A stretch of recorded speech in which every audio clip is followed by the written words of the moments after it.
So even MacArthur's got the memo now, huh? Cool. So, okay, well, what's next? Run. Okay, right. Run where? South. Great. Thanks. Bye. December 3rd, 1950. The UN push for total victory is turning into a fight for mere survival by the Chinese offensive. This week, a UN formation is shattered and sent running. Not a division, not a corps. This week, it's 8th Army.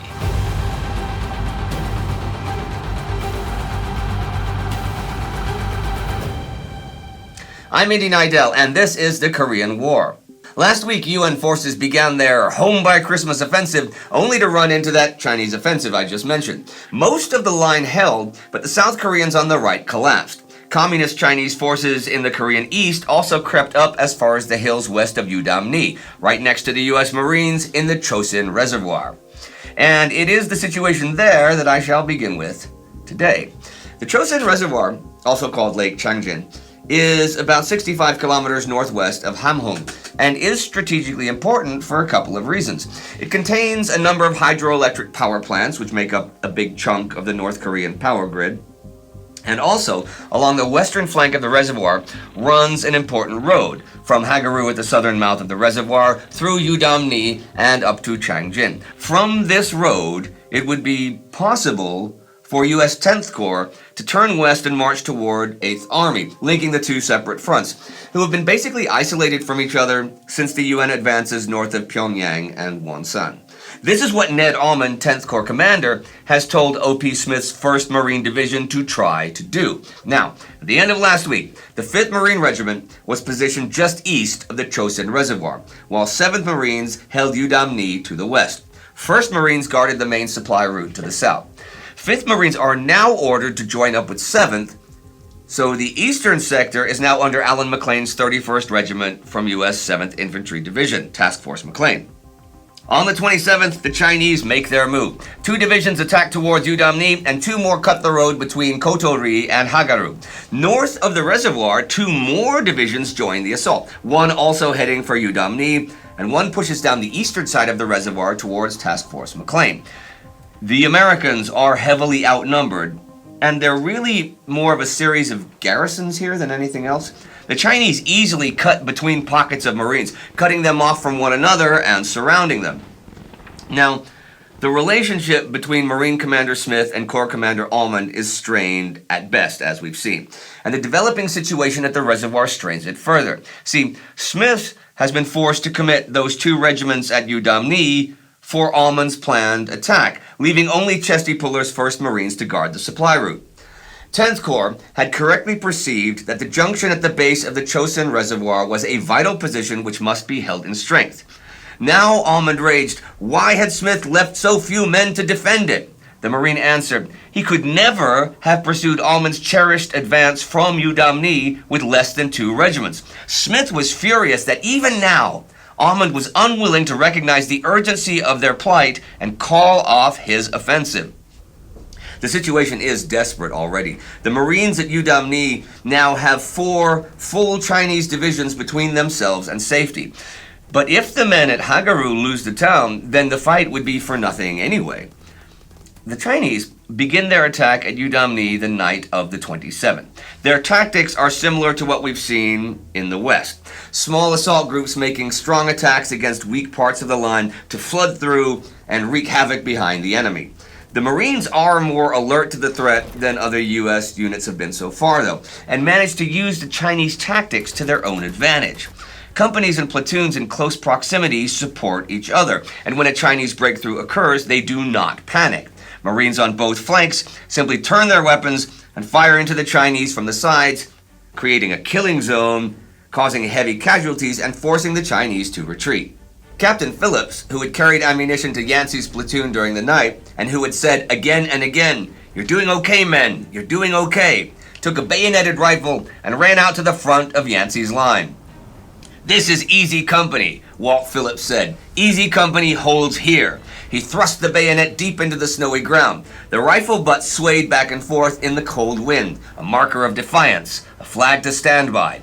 The wounded lay helplessly behind Easy Company. There was no way to get them out, and Easy Company was not going to leave its own. Chinese soldiers stumble over the corpses of their own as they make further assaults, and those wounded of Easy Company who cannot walk literally crawl to the line and sit in the snow with their rifles, continuing the fight. As dawn breaks the 28th, the attacks increase in intensity. Lieutenant John Yancey, platoon commander, is shot in the head twice and also hit by a hand grenade. His nose, right cheek, and half of his teeth are gone. One eye hangs out of its socket, and a bullet is lodged in the back of his skull. He keeps fighting, though he soon finds himself blind from blood loss. He passes out shortly after that, but he does survive. Easy Company is relieved that afternoon. 23 of its 180 men are still standing. And this is just one snapshot of what is going on across the entire line. Another company is relieved with only 14 men remaining, and many units have lost their commanders. But they cannot just defend either, because holding on and staying alive gets them no closer to actual survival. Nobody is coming to save them because nobody can make it to them. They have to get out on their own, but it cannot be a retreat. It must be an aggressive attack towards safety. At the reservoirs east, Task Force McLean is also under attack by the PVA 80th Division. The PVA are the Chinese. Now, on the 28th, Ned Almond arrives by helicopter and awards 3 silver stars. He says to the troops there, "The enemy who is delaying you is nothing more than some remnants of Chinese divisions fleeing north. We're still attacking, and we're going all the way to the Yalu. Don't let a bunch of Chinese laundrymen stop you." Then he flies off again. This was supposed to be an attempt at raising morale, but it leaves the men who have been fighting off aggressive assaults all night and morning more confused than inspired. On the 29th, a unit of McLean's men comes under fire from a position just across a frozen lake. McLean thinks this is a pocket of his own troops, who have mistaken his unit for a Chinese one. He orders his men to cease fire and strides out onto the ice, trying to resolve the situation before anyone gets killed.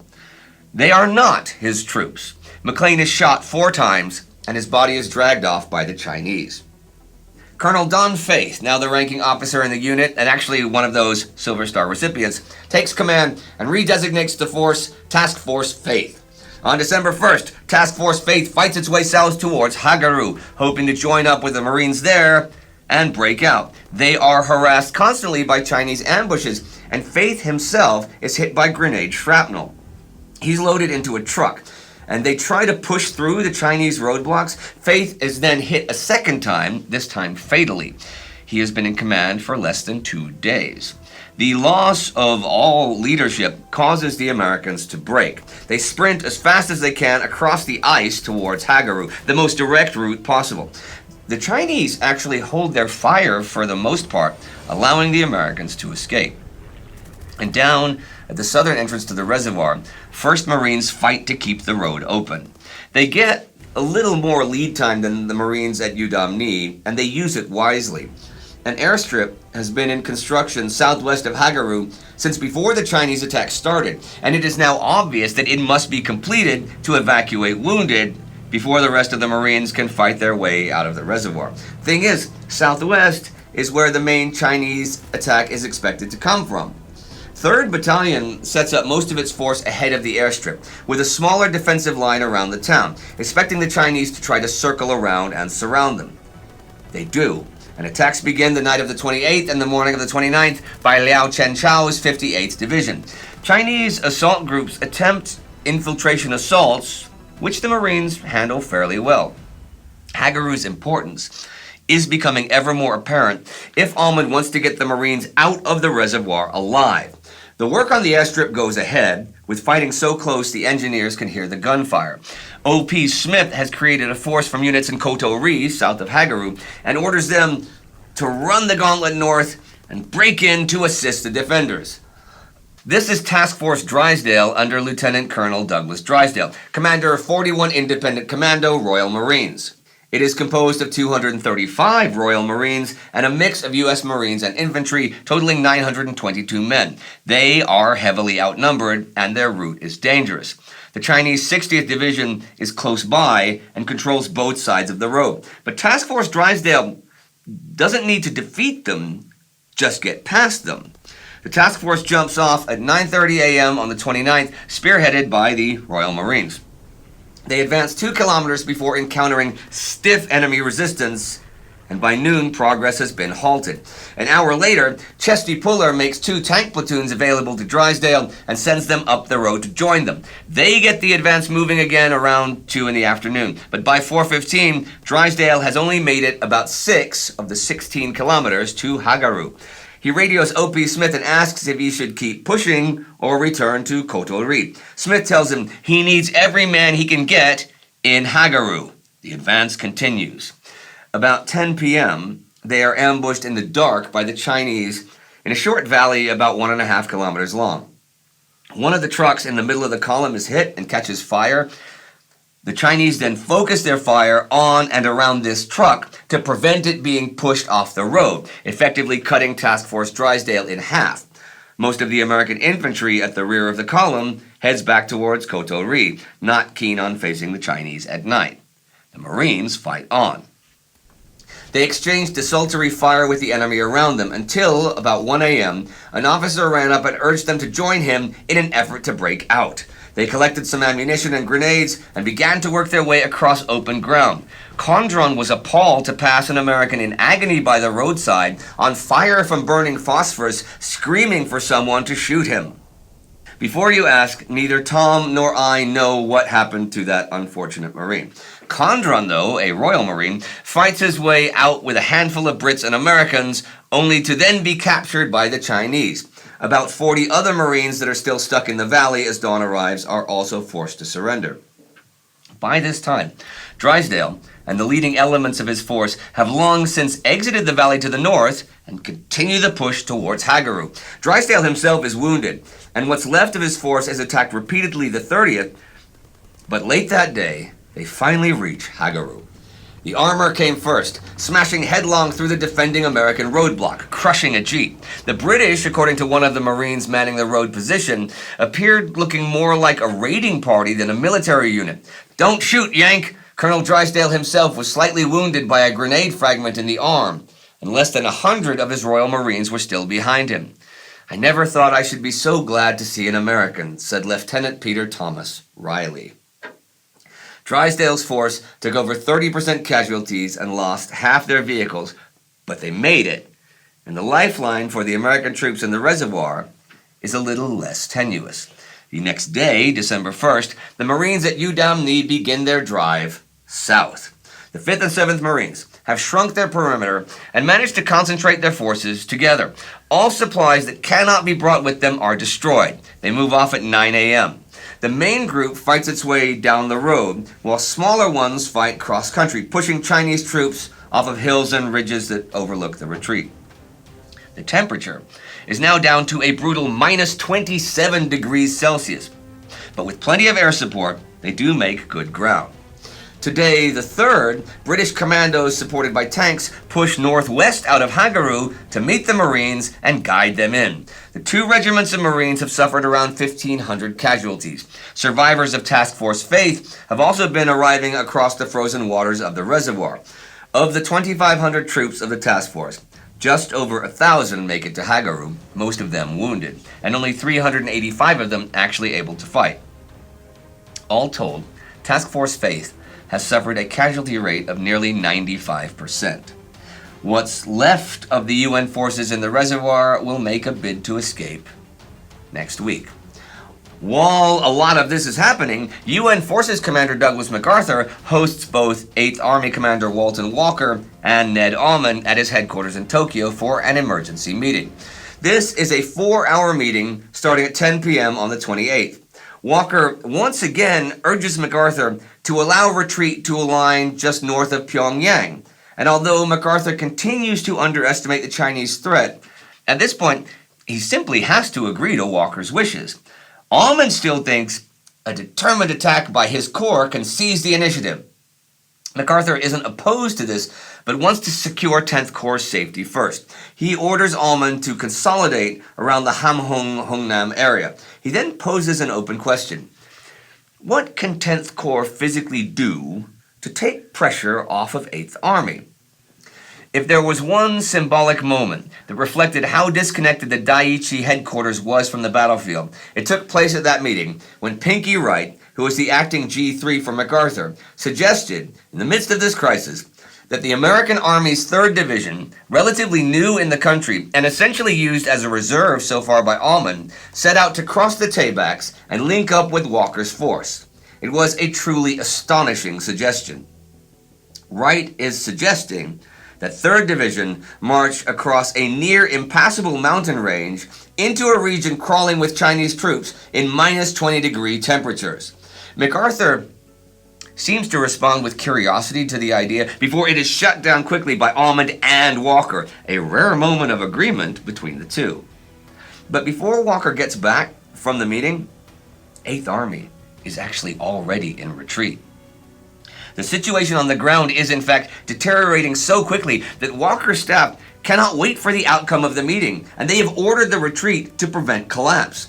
Elements of Hobart Gay's U.S. 1st Cavalry Division hold the road east of Suncheon, but they're harassed early the 29th by attacks from both North Korean and Chinese infiltrators dressed in civilian clothing who've joined the mass of refugees fleeing south from the Chinese advance. Some even wear ROK, South Korean, uniforms, and this causes further problems as the ROK 2nd Corps, battered last week, is trying to get through the American lines to reform in the south. Efforts are made to redirect the refugees before they reach American lines, but it's not easy, and it doesn't get any better when the actual attacks by the Chinese begin later that morning. 1st Cavalry makes a fighting retreat.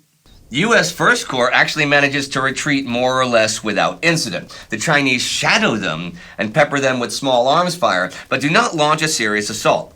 It's south of the Chongchon River where the real threat is developing, though, because this week, elements of the PVA 38th Army have pushed behind most of 8th Army as far as Samso-ri and are edging closer to Kunu-ri. If the Chinese take Kunu-ri, then the entire U.S. 2nd Division will be cut off north of the river. The Turkish brigade, moving east out of Kunu-ri, run into the Chinese at Wawon and engage them. The Turks perform pretty well for green troops, holding off the enemy in front of them, and they buy a couple of days for U.S. 2nd Division to pull back. By the afternoon of the 29th, though, the Chinese have gotten behind the Turks and surrounded them. Those who can fight their way out and head back to Kunu-ri, hoping the town is occupied by the Americans and not the Chinese. They're in luck, but the town is under heavy attack. To get to safety, 2nd Division will have to head south towards Suncheon, but that area is crawling with Chinese troops. So at 1:30 p.m. November 30th, 2nd Division Commander Lawrence Kaiser gives the order to abandon Kunu-ri and charge south regardless of what's in their way. He knows the chances of getting support are slim, but every hour they wait makes it more dangerous. The British 27th Commonwealth Brigade actually had been pushing north towards Kunu-ri to keep the road open, but just when 2nd Division begins their retreat, the British are pinned by a Chinese blocking formation further south. The Americans find the Chinese waiting for them, and on a 10-kilometer stretch south of Kunu-ri, the men of U.S. 2nd Division are pounded by Chinese machine guns and mortars the whole way. The death ride of the 2nd Division through the pass below Kunu-ri became one of the grimmest sagas of the Korean War. Through 6 miles of enemy fire, vehicles sought to smash their way past the blazing wreckage of those that had gone before. Infantrymen ran among them, seeking their own salvation and rarely finding it. A dreadful paralysis of command and discipline overtook the division. Major Walt Killaley, commanding the division's mobile anti-aircraft battalion, saw men sitting motionless in their vehicles, incapable of even rousing themselves to return the hail of Chinese fire, merely waiting for death. Some American soldiers who do make it out end up shooting anyone they see and continue running. The Commonwealth Brigade takes a handful of casualties this way. Their ordeal has been so extreme that they don't even realize they made it to safety until they're a few kilometers down the road. The American casualties are enormous, The head count on December 1st shows around 5,000 losses, 1/3 of the division, as well as most of their vehicles and heavy equipment. The remnants of the division head south for rehabilitation, and they could be out of the fight for several months. And you know what? The rest of 8th Army, who have taken a further 6,000 losses, are only doing marginally better as they too march south. Even those units who have not suffered heavily themselves are shaken to their core by the sudden reversal, which has contradicted all that they've been told by MacArthur. Rumors begin to spread that the Chinese are already south of them, so every time they hear gunfire or see a group of Asian-looking men, it provokes mass panic. 8th Army has been broken. And that is how the week ends. 8th Army in full retreat, Walker making plans to abandon Pyongyang. It's also become clear that 10th Corps cannot stay where they are either. MacArthur has work to do if he is to keep the UN mission alive. Today, December 3rd, he tells Washington he needs reinforcements, a lot of them, and quickly. I guess we'll see what he gets or doesn't get in the next few weeks. Today, I'll end with an account by Colonel George Peploe, commander of the 38th Regiment, 2nd Division. We've seen him before. There had been moments when Peploe had seemed to those who served under him almost unbearably cocky, but this was a different man. It was as if he had been wounded, but all of the wounds were on the inside. He was standing there crying, unable to stop, when one of his battalion commanders, Lieutenant Colonel Jim Skeldon, came over and held him and tried to steady him, more for emotional than physical reasons. But Peploe could not stop weeping. And then Skeldon, in the most tender of acts, at the end of the most violent of days, took off his helmet and held it up to shield Peploe from the view of others, so no one else would be able to observe him crying. Though Peploe had lived when so many of his men had died, it had clearly been a kind of death for him as well.